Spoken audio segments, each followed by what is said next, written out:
네, 성도 여러분 반갑습니다. 오늘 주신 말씀은 마태복음 5장 13절로 16절까지 말씀입니다. 말씀 전거 제목은 너희는 세상의 소금이요 세상의 빛이라, 이렇게 정했습니다. 이 시간도 성령님의 감동 감화가 나타나는 시간이 되기를 바라면서 말씀을 전가하겠습니다. 여러분, 오늘 성경 말씀 본문을 함께 읽어보겠습니다. 자, 성경을 찾아서 보시기 바랍니다. 마태복음 5장 13절부터 시작. 너희는 세상의 소금이니 소금이 만일 그 맛을 잃으면 무엇으로 짜게 하리요? 후에는 아무 쓸데없어 다만 밖에 버리고 사람에게 밟힐 뿐이니라. 너희는 세상의 빛이라. 산 위에 있는 동네가 숨기우지 못할 것이요 사람이 등불을 켜서 말 아래에 두지 아니하고 등경 위에 두나니 이러므로 집안 모든 사람에게 비추느니라. 이같이 너희 빛을 사람 앞에 비추게 하여 저희로 너희 착한 행실을 보고 하늘에 계신 너희 아버지께 영광을 돌리게 하라. 아멘. 할렐루야. 아멘. 성도 여러분, 오늘 또 유튜브 화면으로 뵙는 구독자 여러분 반갑습니다. 지난주까지 예수님께서 산상에서 말씀하신 것 중에 팔복에 대한 말씀 중에 마지막 팔복에 해당하는 말씀을 끝으로 해서 첫째 복, 심령이 가난한 자는 복이 있나니 천국이 저희 것이며, 둘째 복, 애통하는 자는 복이 있나니 저희가 위로를 받을 것이며, 셋째 복은 온유한 자는 복이 있나니 저희가 땅을 기업으로 받을 것이며, 또 넷째 복은 의에 줄이고 목마른 자는 복이 있나니 저희가 배부를 것이며, 다섯째 복은 긍휼히 여기는 자는 복이 있나니 저희가 긍휼히 여김을 받을 것이며, 여섯째 복은 마음이 청결한 자는 복이 있나니 저희가 하나님을 볼 것이며, 일곱째 복은 합평케 하는 자는 복이 있나니 저희가 하나님의 아들이라 일컬음을 받을 것이며, 그리고 이제 마지막 여덟 번째, 의를 위하여 핍박을 받는 자는 복이 있나니 천국이 저희 것이니라. 이렇게 산상수훈에서 예수님께서 말씀하신 팔복에 대하여 제가 말씀을 정리해서 여러분들에게 알려드렸습니다. 연이어서 예수님께서 오늘 본문에 말씀하시는 소금과 빛에 대하여 살펴보기를 원합니다. 여러분, 말씀에 들어가기 전에 우리들은 이 팔복에서 예수님께서 제일 첫째 복에 보면 뭐라 했습니까? 심령이 가난한 자는 복이 있나니 하시면서 그 뒤에 천국이 저희 것이며 했어요. 천국을 말씀했습니다. 그리고 제일 마지막 여덟 번째 복을 보면 의를 위하여 핍박을 받은 자는 복이 있나니 천국이 저희 것이며, 여기도 천국이 딱 들어갑니다. 다른 곳에는 없어요. 첫째와 마지막 여덟 번째에 천국이 저희 것이며 그랬어요. 그래서 천국을 말씀하시는 것, 천국에 들어갈 수 있는 조건을 확실히 가지게 된다는 거죠. 그 8가지를 이렇게 그 말씀의 의미를 생각하고 그 마음에 품으면 천국으로 들어갈 수 있는 길이 열린다는 겁니다. 그러면 천국으로 들어갈 수 있는 기초는 어디서 출발하는 겁니까? 시작이 있겠죠. 시작하는 부분이 어디서 출발합니까? 바로 첫째, 심령이 가난한 자는 복이 있나니 천국이 저희 것이며, 그게부터 천국이 시작되는 거예요. 그래서 둘째, 셋째, 넷째, 다섯째, 여섯째, 일곱째까지 천국을 말씀 안 합니다. 제일 마지막 여덟 번째 가서 또 천국이 저희 것이며, 다 그렇게 예수님께서 말씀하시거든요. 그러니까 그 부분을 우리가 잘 알아야 돼요. 그러니까 우리가 뭐 예수님 믿습니다, 할렐루야, 예수님 구원자로 내가 받습니다, 나는 예수님을 믿고 또 천국을 확보했습니다, 말만 해가 되는 게 아니고요. 산상수훈에서 말씀하는 그 첫째, 그리고 제일 마지막 여덟째, 그 안에 포함된 그 의미를 다 알아야만이 천국을 확보할 수 있는 겁니다. 할렐루야. 아멘. 그게 참 중요한 거예요.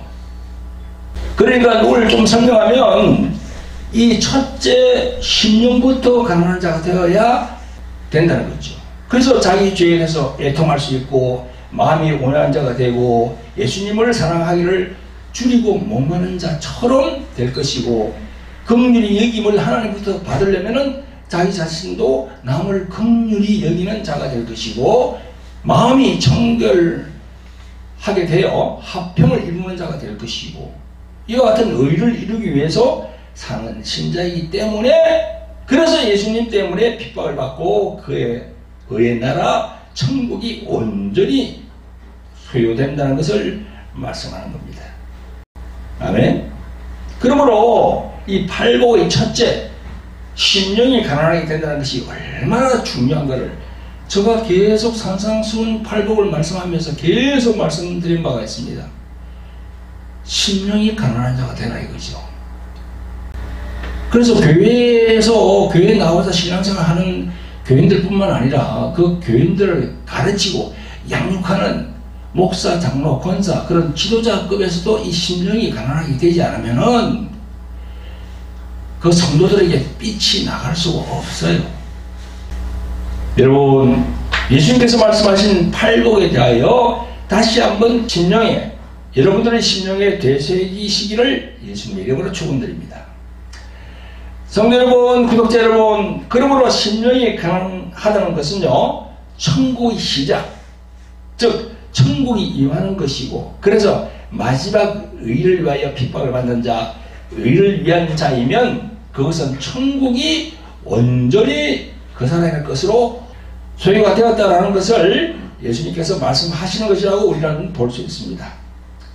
여러분, 그래서 예수님을 믿고 참으로 구원을 받은 사람이라면 이 팔복, 즉 8가지의 복이 하나하나 깨닫게 되어야 합니다.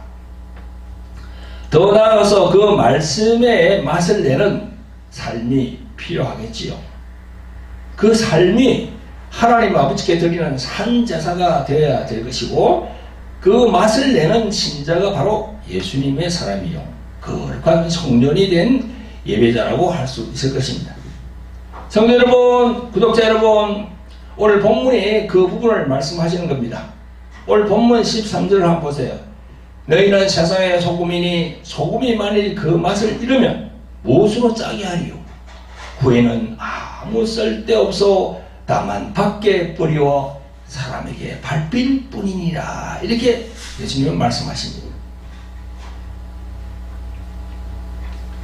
예수님을 영접하여 복이 있나니 하신 그 말씀으로 살아가고 있는 너희는 이제 세상의 소금이요 세상의 빛이다 라고 하시는 겁니다. 성도 여러분, 예수님께서 우리 세상에서의 소금의 역할, 세상에서의 빛의 역할을 말씀하시는 것을 신중에 새기시고 신앙생활 하시는 여러분들이 되시기를 예수 그리스도의 이름으로 축원드립니다. 아멘. 성도 여러분, 구독자 여러분, 오늘 본문 중에 나오는 소금과 빛에 대하여 구체적인 영적 의미를 어떤 것이 있는지 살펴보기 원합니다. 먼저 소금에 대해서 알아보겠습니다. 먼저 소금의 특징부터 알아보겠습니다. 성도 여러분, 소금의 특성이 무엇입니까? 소금의 특성이 뭐죠? 짠맛입니다. 근데 그 짠맛은 변함이 없다는 겁니다.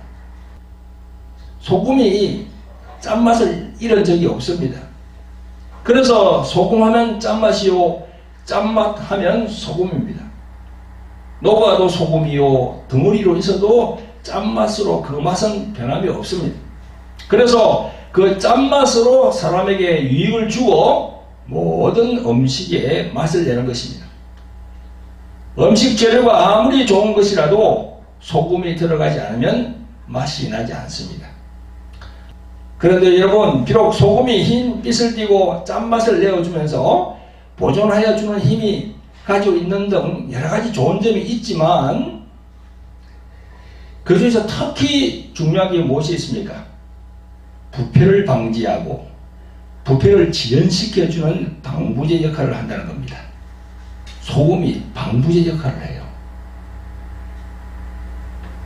하지만 또 맛을 내주는 부차적인 기능도 있습니다. 여러분, 성경에 보면 소금에 대한 기록들을 몇 가지 쭉 나열되어 있는데요. 제가 소개를 하겠습니다. 구약의 레위기 2장 13절에 보면 이런 말씀이 있습니다. 내 모든 소재물에 소금을 치라. 내 하나님의 언약의 소금을 내 소재에 빼지 못할지니 내 모든 예물에 소금을 드릴지니라 라고 말씀하셨고, 또 구약 민수기 18장 19절에 보면요 이런 말씀이 있습니다. 이스라엘 자손이 여호와께 거제로 드리는 모든 성물은 내가 영영한 음식으로 너와 내 자손에게 변하지 않는 소금 언약이니라 이랬습니다. 소금 언약이라고 그랬어요. 또 역대하 13장 5절에 보면 이스라엘 하나님 여호와께서 소금 언약으로 이스라엘 나라를 영원히 다윗과 그 자손에게 주신 것을 너희가 알 것이 아니냐 이렇게 기록하고 있습니다. 하나님 여호와께서 소금 언약으로 이스라엘 자손에게 주셨습니다. 언약을 주셨어요. 소금 언약. 그것은 바로 하나님이 보내신다고 언약하신 분이 있다는 겁니다. 그분이 오시면 그렇게 소금이 녹아서 맛을 내는 것처럼 자신을 십자가에 내어주시는 것으로서 모든 사람을 죄에서 구원하여 영원한 생명을 얻게 하신다는 그런 의미입니다. 그래서 변하지 않는 그 소금 언약으로 오신 분이 누구십니까? 바로 예수 그리스도, 그분이 소금 언약으로 오신 거예요. 그래서 구약 성경에 소금 언약이 나옵니다.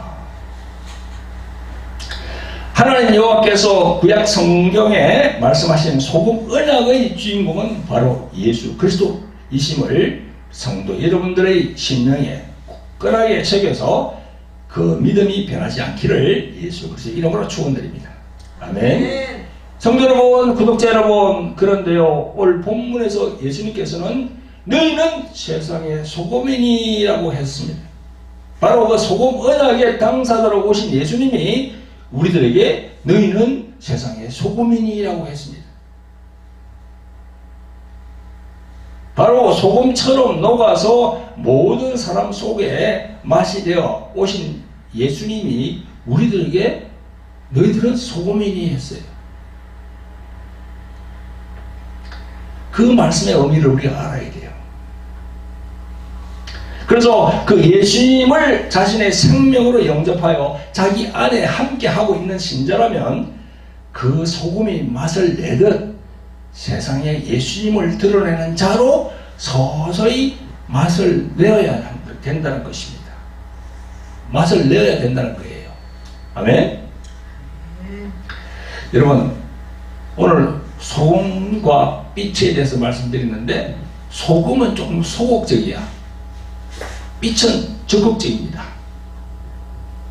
그래서 여러분, 이 소금에 대해서 예수님께서 말씀하시는 그냥 그 부분을 우리가 잘 알아야 되거든요. 그래서 이 소금 하면은요 세상의 부패와 싸워서 서서히 소금의 맛이 스며들게 해야 되거든요. 그래서 우리가 이제 이 예수님을 믿지 않는 불신자들 이런 모임에 이렇게 한 번씩 가보면은, 그죠?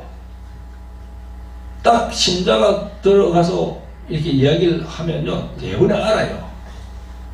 그 불신자들의 세계는요, 딱 보면 대부분 신자를 압니다. 벌써 식사할 때부터 벌써 기도하고 하잖아요. 아, 저분이 예수님 믿는 교회 나가는 사람이구나. 딱 알거든요. 그러니까 서로 이 농담을 하면서 또 뭐 심한 농담을 하고 그런, 그죠? 또 하나님을 신성을 모독하는 말을 이렇게 하더라도 딱 신자가 있으면 그걸 딱 멈추게 돼요. 참 신기하더라고요. 사실 이 악한 세상에서 그리스도인들의 모험된 생활과 기도가 얼마나 방부제 같은 역할을 하고 있는지 우리는 익히 알고 있습니다. 사실 이 세상에서 이 기독교의 그리스도인들이 없었다면 이 세상은 더 부패하고 이 세상은 더 썩어져 갔을 거예요. 그럼에도 불구하고 예수님은 오늘 본문 13절에 보면요, 소금이 만일 그 맛을 잃으면 무엇으로 짜게 하리요? 후에는 아무 쓸데없어 다만 밖에 버려 사람들에게 밟힐 뿐이니라 이렇게 말씀하고 있습니다. 이 본문의 말씀은 이렇게 해석됩니다. 너희가 나를 믿으면 이제는 좀 내가 가르쳐준 이런 그 말씀으로 믿는 자의 맛을 내라. 맛을 내야 한다. 이런 식이 아니고요. 예수님의 말씀은 콩 심었으면 콩이 나고 팥 씹었으면 팥이 나듯이 그 신자에게 예수님이 가르쳐 주신 말씀에 복이 있는 자라면 그대로 그것이 맛이 되어서 나온다는 겁니다. 그죠? 맛이 되어서 나와야 돼요. 그게 빛이 나와야 돼요. 그게 안 오면요 교회를 첫날 만날 다녀도 그게 소용이 없습니다. 그러니까 우리가 하나님의 말씀을 주일날 와서 듣더라도 뭔가 하나님의 말씀의 그 깊이를 다 받아야 돼요. 그래서 그런 얘기를 많이 합니다. 설교를 길게 하면은 뭐 어떤 거를 잡아야 될지 모른다는 거예요. 그래서 짧게 한 30분에서 한 40분 정도 그렇게 키포인트만 딱 전하는 게 좋은 걸로 저는 생각합니다. 그리고 많은 성도들이 입으로는 예수님을 나의 구원자라고 하면서 예수님의 이 가르친 말씀은 따르지 않으니까 결국은 예수님을 제대로 믿는 게 아니지요. 예수님을 믿는 자라면 예수님을 말씀을 따라야 되고 그 삶의 방향을 이렇게 맞춰야 되는데 예수님을 온전히 믿지 않기 때문에 제가 말씀드린 그 팔복의 말씀도 그 팔복의 말씀들이 자신의 심령에 다가오지 않는 겁니다. 그 부분을 여러분들이 참 아셔야 돼요. 성도 여러분, 구독자 여러분, 산상에서 말씀하신 산상수훈의 깊은 영적 의미를 제대로 깨달아서 예수님의 가르치신 말씀이 성도 여러분들의 심령에 잘 박힌 성령의 못이 되시기를 예수 그리스도의 이름으로 축원드립니다. 성도 여러분, 구독자 여러분, 오늘 본문에 나오는 너희는 세상의 소금이니 다음에는 또 너희는 세상의 빛이니 하셨습니다. 이 세상의 빛에 대하여 말씀을 전부해 보도록 하겠습니다. 여러분, 소금은 서서히 섬에드는 경향이 있어서 조금 소극적이라고 할 수 있지만 너희는 세상의 빛이니 하신 말씀은 소금보다는 좀 적극적인 면이 있습니다. 성경에서의 빛은 하나님을 아는 참 지식이라고 말씀합니다. 성경에서 몇 구절을 인용하면요, 시편 36편 9절에 보면요 이런 말씀이 있습니다. 대저 생명의 원천이 주께 일사오니 주의 광명 중에 우리가 광명을 보리이다 이랬습니다. 또 마태복음 6장 22절부터 보면요, 눈은 몸의 등불이니 그러므로 내 눈이 성하면 온몸이 밝을 것이요 눈이 나쁘면 온몸이 어두울 것이니 그러므로 내게 있는 빛이 어두우면 그 어둠이 얼마나 하겠느냐. 이렇게 예수님은 눈을 말씀하시면서 빛에 대하여 말씀하시는 것을 우리가 봅니다. 그러니까 하나님의 참 지식은 빛과 같다는 겁니다. 빛은 팍 이렇게 앞으로 나가잖아요. 그 앞으로 나간다는 뜻은 뭔가 하면 그 밝게 한다는 것이죠. 그래서 이 빛은 모든 착함과 어려움과 진실함을 의미하는 동시에 기쁨과 즐거움과 참된 행복을 뜻하기도 합니다. 반면에 이와 반대로 어둠은 대조적입니다. 우울함과 부패함과 그리고 절망에 있어서 최악의 상태를 상징하기도 합니다. 예수님이 너희는 세상의 빛이라 하신 말씀은 천국의 시민들은 하나님께서 산상수훈에서 말씀하신 복들뿐만 아니라 또한 그 복들을 저희 주위에 있는 다른 사람에게 전하기 위하여 하나님께서 사용하는 도구로 삼으신다는 겁니다. 아멘. 성도 여러분, 빛은 누구이십니까? 성경에서 빛은 누구를 말합니까? 바로 예수 그리스도 그분만을 진정한 세상을 비추는 빛이라고 말합니다. 성경은 말씀합니다. 요한복음 8장 12절에 예수께서도 일러 가라사대 나는 세상의 빛이니 나를 따르는 자는 어둠에 다니지 아니하고 생명의 빛을 얻으리라. 또 요한복음 9장 5절에 내가 세상에 있는 동안에는 세상의 빛이로다. 또 요한복음 12장 35절부터는 예수께서 가라사대 아직 잠시 동안 빛이 너희 중에 있으니 빛이 있을 동안에 다녀 어둠에 붙잡히지 않게 하라. 어둠에 다니는 자는 그 가는 바를 알지 못하느니라. 너희에게 아직 빛이 있을 동안에 빛을 믿으라. 그리하면 빛의 아들이 되리라. 아멘. 예수 그리스도께서 빛이 되심으로 우리들 신자들은 집합적으로는 빛이고 객체적으로는 빛들입니다. 즉 빛을 발하는 광명체가 되는 겁니다. 할렐루야. 그러므로 예수께서는 비추시는 빛이 되시고 신자들은 비추어진 혹은 반사된 빛이라고 할 수 있어요. 우리 스스로가 빛이라고 할 수가 없습니다. 예수 그리스도 그분을 떠나서는 절대로 신자들이 빛을 발할 수가 없습니다. 여러분 예를 든다면 정부 있죠, 그죠? 정부 있잖아요.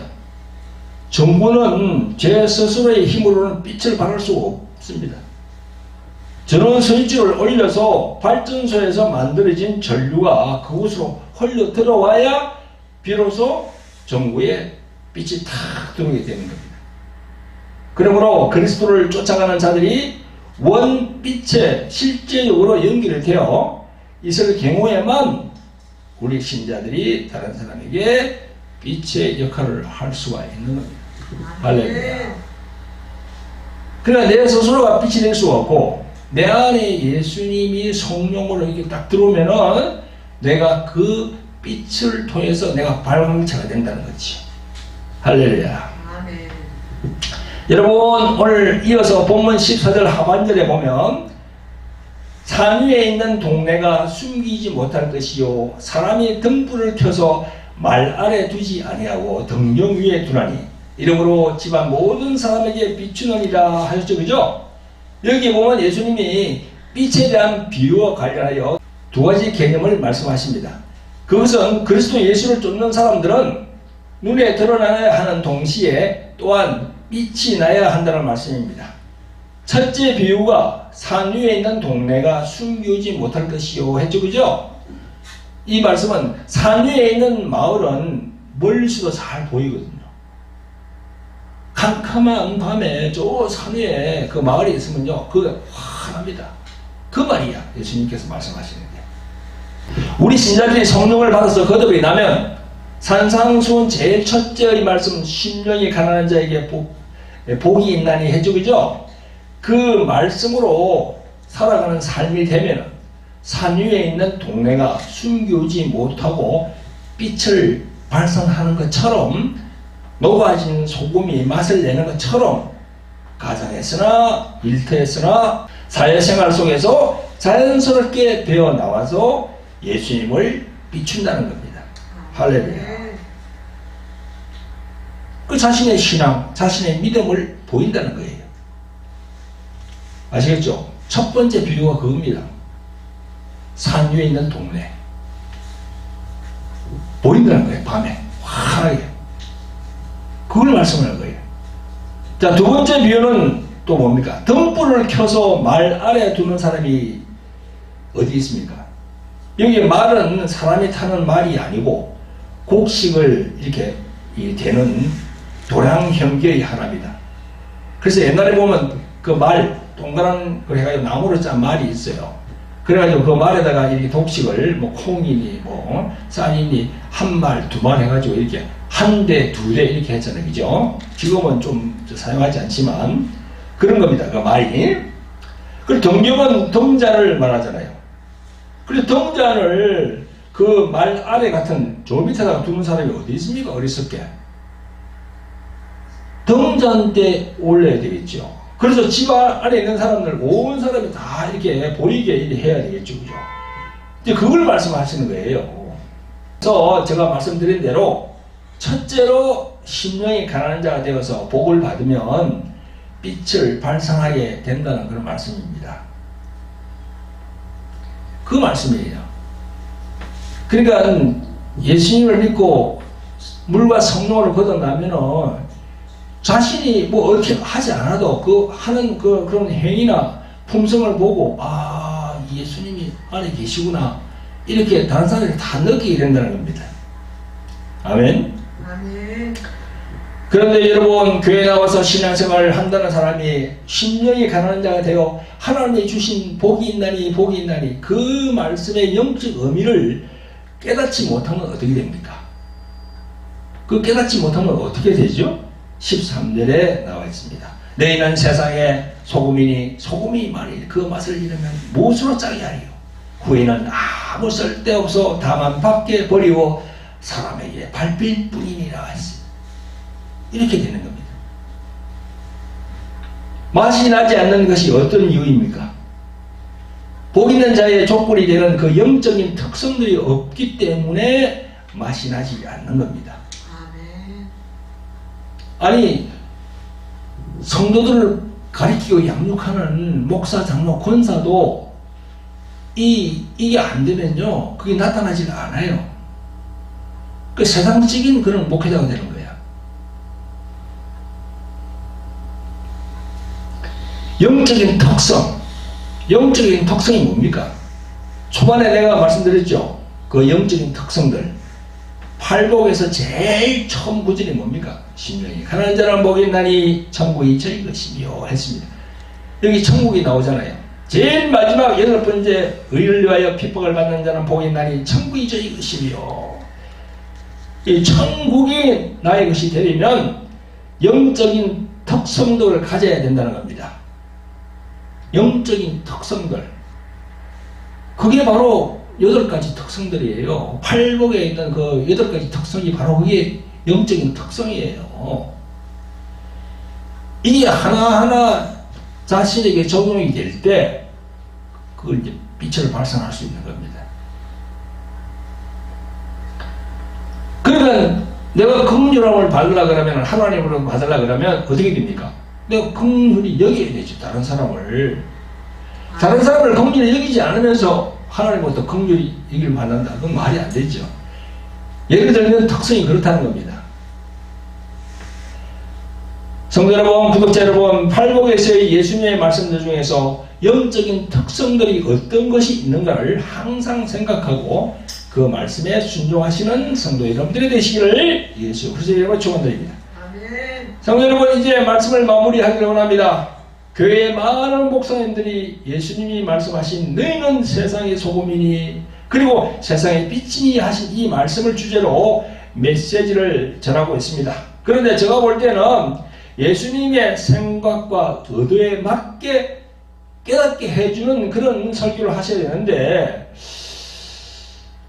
너희는 세상의 소금이니 하는 것을 어떻게 가르치냐 하면요, 이렇게 말합니다. 소금이 부패를 방지하는 것처럼 예수 믿는 사람들이 이제는 썩어져가는 이 세상을, 또 부패해가는 이 세상을 좀 썩지 않도록, 부패하지 않도록 방지하는 역할을 우리가 해야 한다.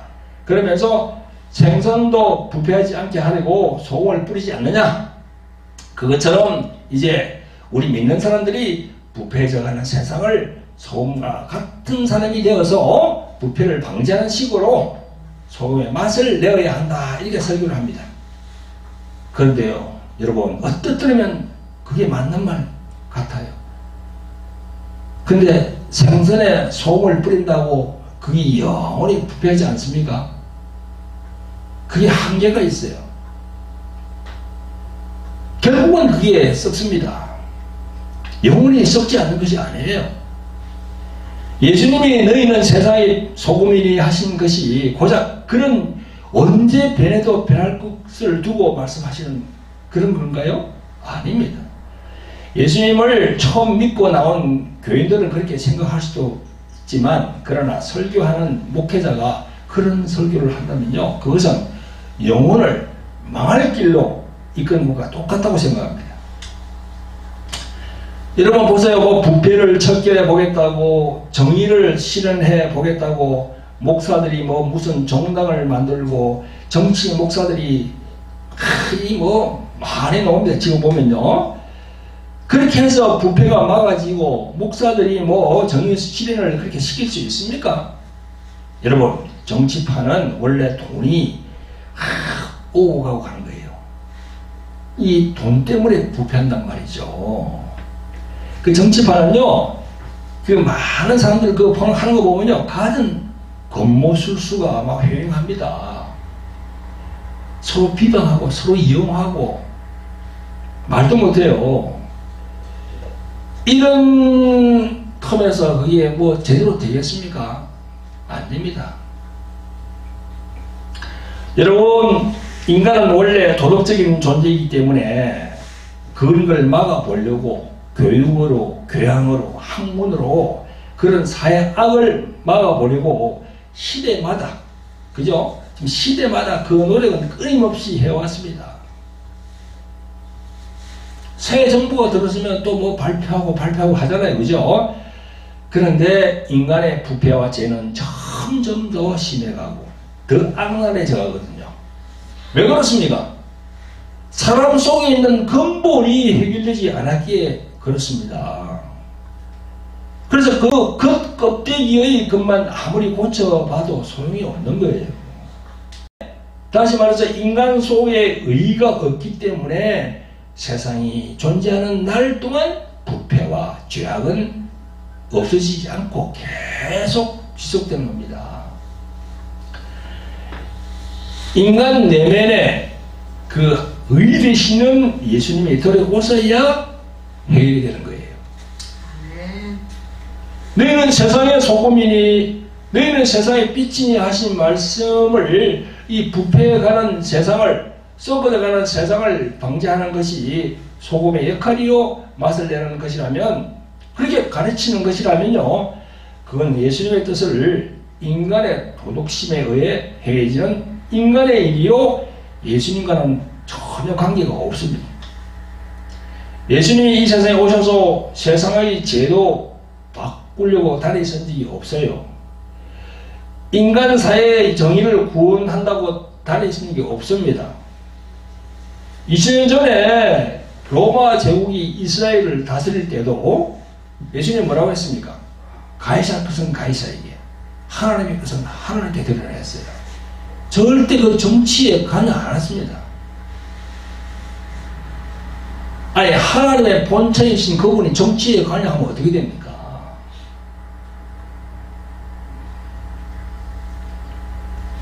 여러분, 그러면 해결책은 뭐죠? 어떤 것이 참된 길입니까? 어떤 것이 해결책입니까? 그것은 예수님과 하나가 되는 거예요.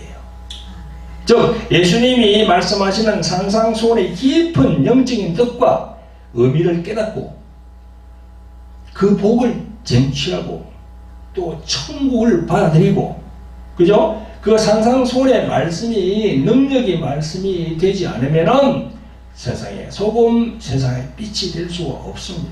아멘. 아멘.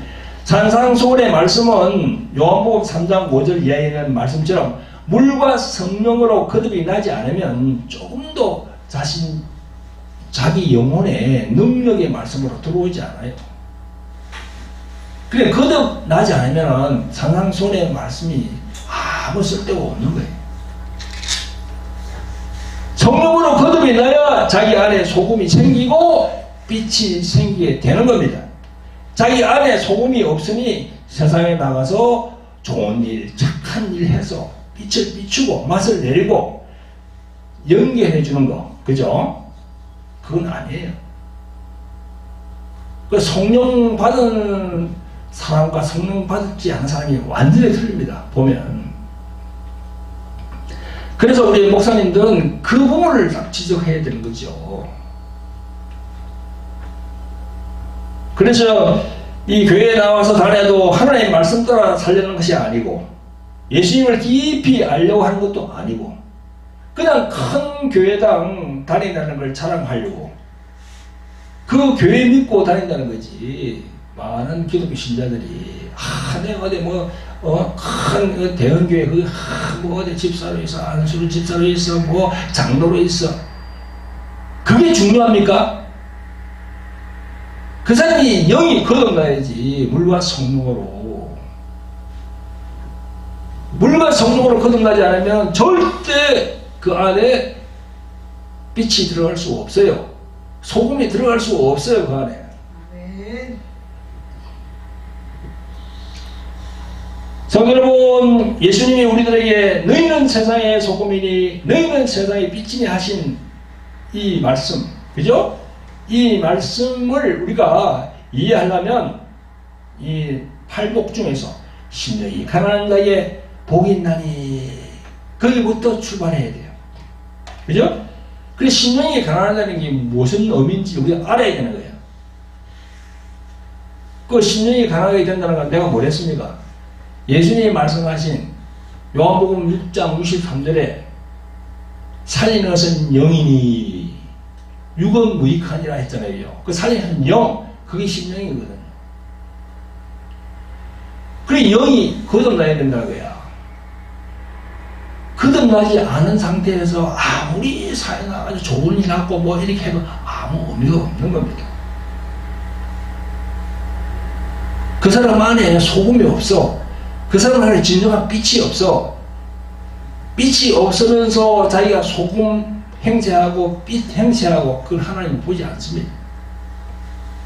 그걸 아셔야 돼요. 여러분, 우리 성도님들이 심령이 가난한 자가 되어서 예수님이 말씀하신 소금의 역할, 빛의 역할을 담당을 잘 하시는 여러분들이 되시기를 예수 그리스도 이름으로 축원드립니다. 아멘. 기도합니다. 자비롭고 긍휼히 풍성하신 아버지 하나님, 오늘도 주의 성전에 나와 예배드리며 말씀을 듣게 해주심을 감사합니다. 성삼위 하나님께 영광을 돌립니다. 오늘은 예수님이 말씀하신 너희는 세상의 소금이요 세상의 빛이라 하신 말씀을 주제로 성도님들에게 말씀을 전했습니다. 예수님이 말씀하시는 소금과 빛에 대하여 영적인 부분을 알게 해주심을 감사를 드립니다. 우리의 삶이 성령으로 함께 하셔서 심령이 가난한 자가 먼저 되어서 천국을 확보하고 소유할 수 있도록 역사하여 주시옵소서. 우리를 구원하신 예수 그리스도의 이름으로 기도합니다. 아멘. 아멘. 할렐루야. 아멘. 여러분, 저희들 교회에서 드리는 광고가 있습니다. 몇 가지만 말씀드리겠습니다. 여기 십자가의 생명을 가졌는가 책이 있습니다. 그리고 여기 돌항아리의 영의 전쟁 책이 있습니다. 네, 이 돌항아리 영의 전쟁 책은 영적인 부분을 잘 설명해 놨거든요. 그래서 여러분들 필요한 분이 계시면은 네, 아래 전화번호로 이렇게 신청하시면 저희들이 시중보다 좀 싸게 여러분들에게 드리겠습니다. 둘째로는요, 돌항아리 홀리 힐링 집회입니다. 매주 화요일 저녁 8시부터 유튜브 생중계됩니다. 성령으로 인도받는 치유 집회입니다. 교회에 나오는 신자 중에서 육체적인 각종 질병과 정신적인 그런 문제들이 있는 분들은 집회에 참여하시면 많은 은혜를 받을 수 있을 것입니다. 그리고 치유사역에 대한 영성을 배우고자 하는 주의 종들도 참여하시면 은혜를 받을 수 있습니다. 셋째는 글로리 경배와 찬양과 기도 집회입니다. 매주 목요일 오후 3시부터 유튜브 생중계됩니다. 하나님께 경배와 찬양 올림을 사모하는 분들은 참여하시길 바랍니다. 교회로 오실 분들은요, 2시 30분까지 오시면 함께 찬양과 기도가 끝난 후에 또 치유 사역도 해드리고 있습니다. 여러분, 그리고 마지막으로 성교 후원 광고입니다. 저희들이 여기 동남아, 태국, 또 필리핀, 그리고 또 대만, 그리고 또 몽골까지 저희들이 선교하기를 원합니다. 그래서 선교에 관심이 있는 분들은요, 이 선교 후원 구자로 보내주시면 그 물질로 선교하는 데 큰 보탬이 되겠습니다. 네, 감사합니다.